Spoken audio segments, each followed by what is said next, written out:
Hey class, let's go ahead and start and continue in this particular unit. We'll now be discussing Chapter 7 on learning.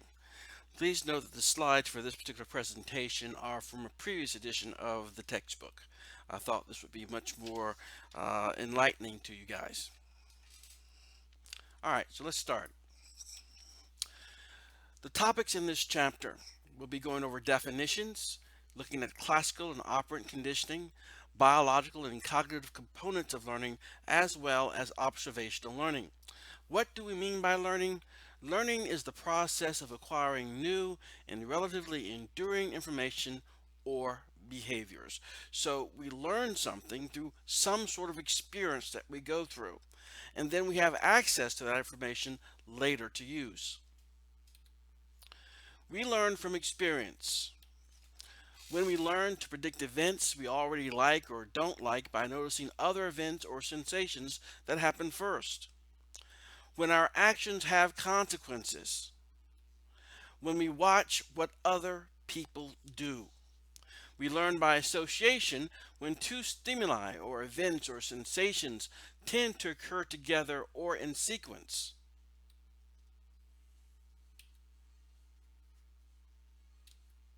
When actions become associated with pleasant or aversive results. When two pieces of information are linked. Associative and cognitive learning. Associative learning. Classical conditioning learn to link two stimuli in a way that helps us anticipate an event to which we have a reaction. Operant conditioning. Changing behavior choices in response to consequences. Cognitive learning. Acquiring new behaviors and information through observation and information rather than by direct experience.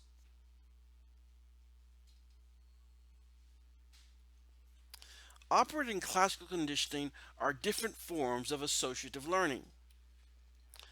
In classical conditioning, involves respondent behaviors, reflexive, automatic reactions such as fear or craving. Involves respondent behavior, reflexive, automatic reactions such as fear or craving. These reactions to unconditioned stimuli become associated with neutral stimuli. It should be noted that neutral stimuli will eventually become what we call conditioned stimuli. In operant conditioning, it involves operant behavior, chosen behaviors which operate on the environment. These behaviors become associated with consequences, which punish, decrease, or reinforce, increase the operant behavior. There is a contrast in the process of conditioning. The experimental or neutral stimulus repeatedly precedes the respondent behavior and eventually triggers that behavior. The experimental or consequent stimulus repeatedly follows the operant behavior and eventually punishes or reinforces that behavior. So let's look at a form of associative learning, classical conditioning, how it works. After repeated exposure to two stimuli occurring in sequence, we associate those stimuli with each other. Result, our natural response to one stimulus now can be triggered by the new predictive stimulus. Stimulus, we see lightning. Stimulus 2, we hear thunder. Our response to thunder becomes associated with lightning. After repetition, we see lightning, we cover our ears to avoid the sound. So basically what it comes down to, we have become conditioned. Lightning makes us respond as if we're hearing loud noises because they are associated with each other over many repetitions.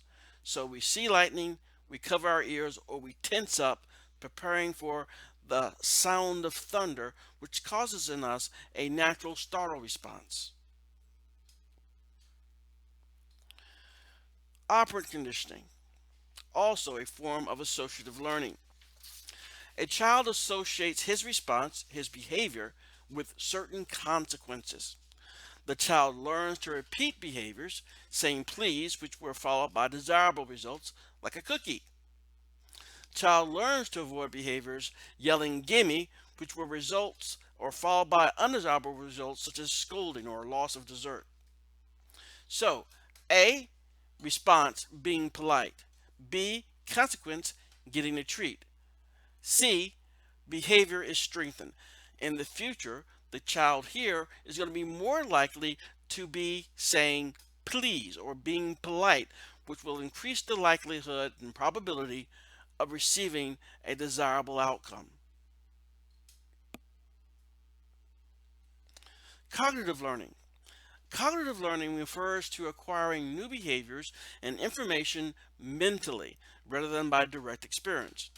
Cognitive learning occurs, 1, by observing events and the behavior of others, and 2, by using language to acquire information about events experienced by others. The classic form of a lecture, as you can see in the photograph here. Someone is talking about information, and that is how they acquire that information, by hearing others talk about it. Now let's look more detailed at classical conditioning. The topics to help you build a new associations about conditioning, we'll be looking at classical conditioning versus operant conditioning, Pavlov's experiments and concepts, acquisitions, extinction, spontaneous recovery, generalization and discrimination, and applications of classical conditioning.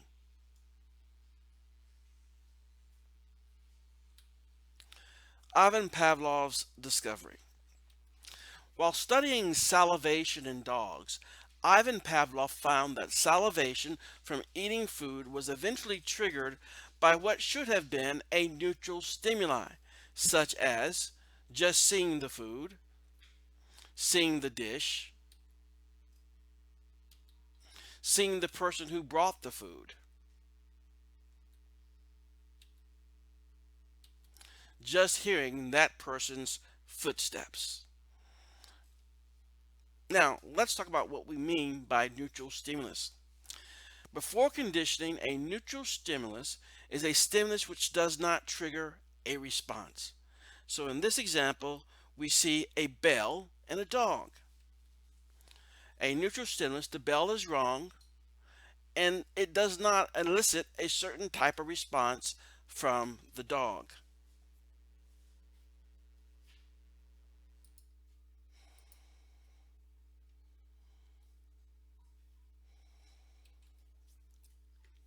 Before conditioning, we have the unconditioned stimulus and a response. A stimulus which triggers a response naturally before or without any conditioning. For example, unconditioned stimulus, yummy dog food. The unconditioned response, the dog salivates. During conditioning, the bell or tone, the neutral stimulus, is repeatedly presented with the food.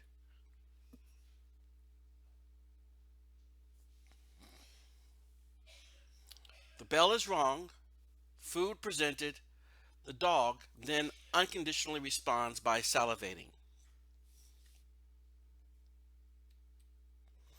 After conditioning, the dog begins to salivate upon hearing the tone. The neutral stimulus becomes the conditioned stimulus.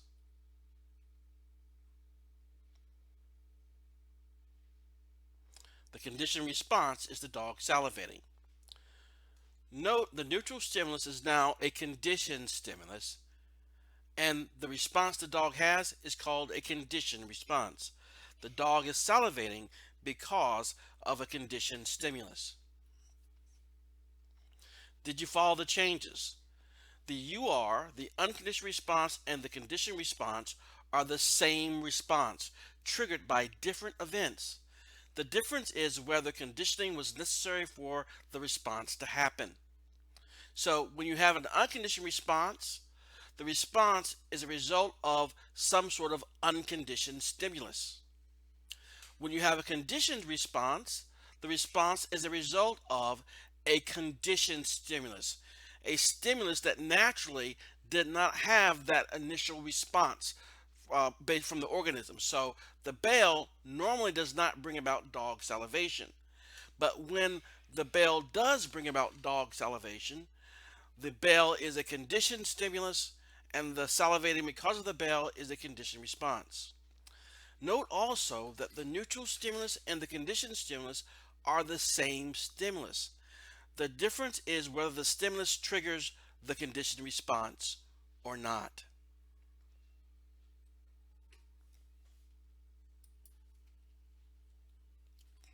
So find the US, UR, NS, CS, and CR in the following. I'll just point out a few of them. Your romantic partner always uses the same shampoo. Soon the smell of the shampoo makes you feel happy. Shampoo normally does not make someone feel happy. Therefore, shampoo in this case is a conditioned stimulus that causes you to feel happy, and that is a conditioned response. The door to your house squeaks loudly when you open it. Soon your dog begins wagging its tail when the door squeaks.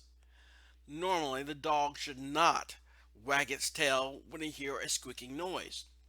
But the squeaking noise has become associated with you entering the house, you being the master and all, and they love you so much.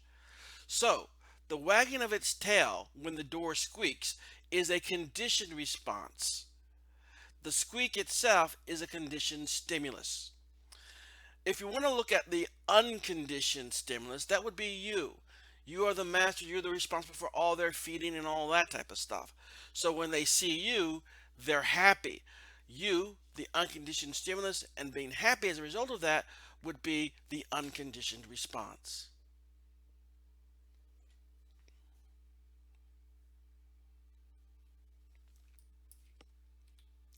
So let's look at acquisition. Acquisition refers to the initial stage of learning and conditioning. So we can see here on the chart that's visible what gets acquired. The association between a neutral stimulus and an unconditioned stimulus is what gets acquired. That association, you're learning that association. How can we tell that acquisition has occurred? The unconditioned response now gets triggered by a CS, a conditioned stimulus. So in acquisition, we're pairing together the neutral stimulus and an unconditioned stimulus, the thing that naturally brings about a response in the organism. When we learn that association, then the neutral stimulus becomes a conditioned stimulus. So for the association to be acquired, the neutral stimulus needs to be repeatedly appear before the unconditioned stimulus, about half a second or so before in most cases. The bell must come right before the food. The strength of the conditioned response grows with conditioning. So if you have someone who goes through 10 acquisition phases, they now have a certain type of association between the unconditioned stimulus and the neutral stimulus. But if you went through 100 acquisition trials, then that person, that organism would be greatly more conditioned than the one who went through only 10. And that would demonstrate a higher, powerful, more powerful type of conditioning. Now, what extinction is? Extinction refers to the diminishing of a conditioned response. If the unconditioned stimulus stops appearing with the conditioned stimulus, the bell, the CR, the conditioned response, decreases. So let's say we have a scenario here. Let's get one that seems very powerful or very direct. So we have a bell that we can ring, and we have an air gun that shoots out a puff of air. When we ring the bell, it does not cause a student to blink their eyes. But when we have the air puff blown into the eye, the person blinks their eye. So the air puff becomes an unconditioned stimulus, and the blinking of the eye becomes an unconditioned response. So we ring the bell, air puff to the eye, ring the bell, air puff to the eye. We do that numerous times. And after we've done it enough times, all we have to do now is ring the bell and then the eye will blink. That ringing of the bell now is a conditioned stimulus because it brings about a conditioned response. Now, in order to extinguish that association between the bell and the air puff, what we do is we just keep ringing the bell. In front of the organism, we ring the bell without reintroducing the air puff. The CS is now done alone. After a while, what you will see is when you ring the bell, there will be no conditioned response in the organism. That pairing, that association has been extinguished. So, after a conditioned response has been conditioned and then extinguished, following a short rest period, presenting the bell again might lead to spontaneous recovery. So in this instance, we went through the bell and the air puff, then we extinguished it by doing just the bell alone with no air puff. Then we paused for a bit, and then out of the blue, we get the bell and we ring it. If they blink because of that bell, that represents spontaneous recovery, a return of the conditioned response despite a lack of further conditioning. So we don't recondition the person. That's just a spontaneous recovery of that conditioned response. If the CS, in the example we've been using, the bell is again presented repeatedly without the US, the CR or the conditioned response becomes extinguished again.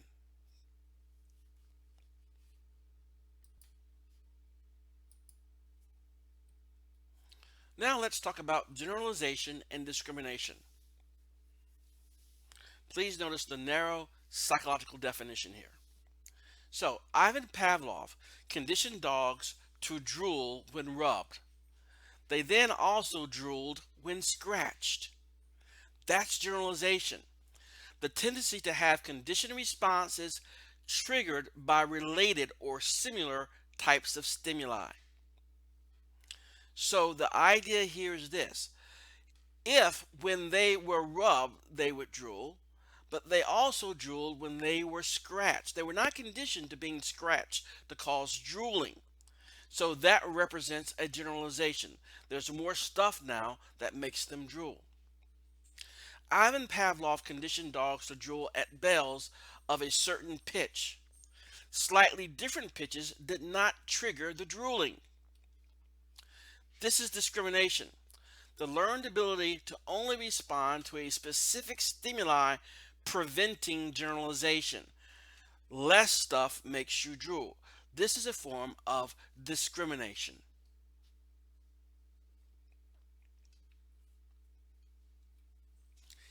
Ivan Pavlov's legacy. Insights about conditioning in general. It occurs in all creatures. It is related to biological drives and responses. Insights about science. Learning can be studied objectively by quantifying actions and isolating elements of behavior. Insights from specific applications. Substance abuse involves conditioned triggers. And these triggers, certain places and events, can be avoided or associated with new responses.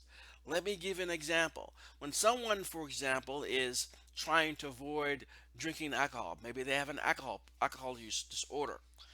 Sometimes they're told not to hang around people they hung around with when they were drinking alcohol. In doing so, they're avoiding those individuals which may serve as a trigger, a condition triggered that makes them want to drink the alcohol.